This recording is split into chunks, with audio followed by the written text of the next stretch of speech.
Hello， 大家好，我是刘毅。今天我们做到回锅肉。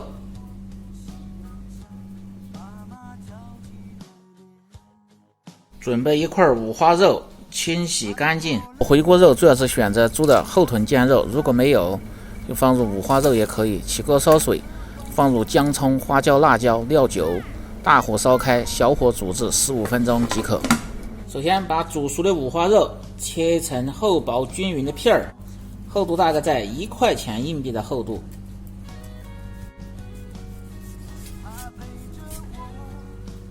切好放入盆中。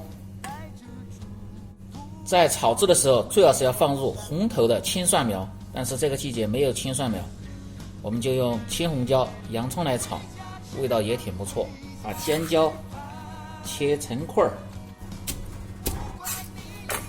洋葱也切成块儿，红椒切成块儿，再切点姜片儿、蒜片儿。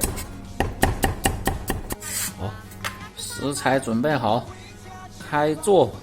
把锅烧干，再来油滑下锅，防止炒肉的时候粘锅。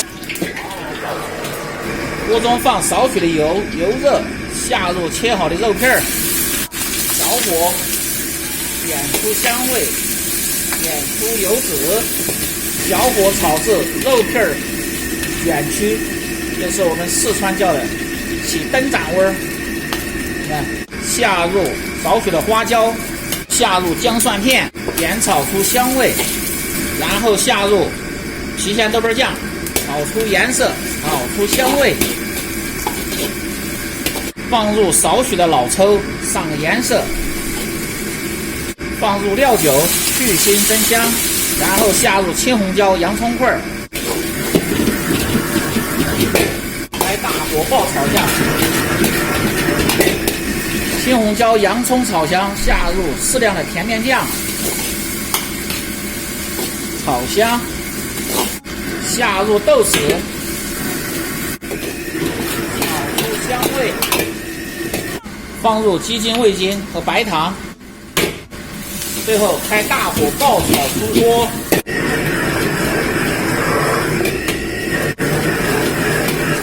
放入盘中。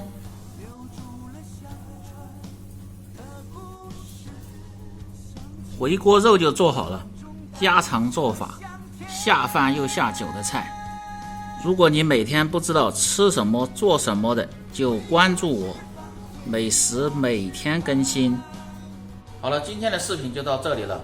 关注西瓜视频美食留意，这里总有你喜欢的美食的做法。如果有做的不好的地方，请大家评论指正，感谢大家的支持。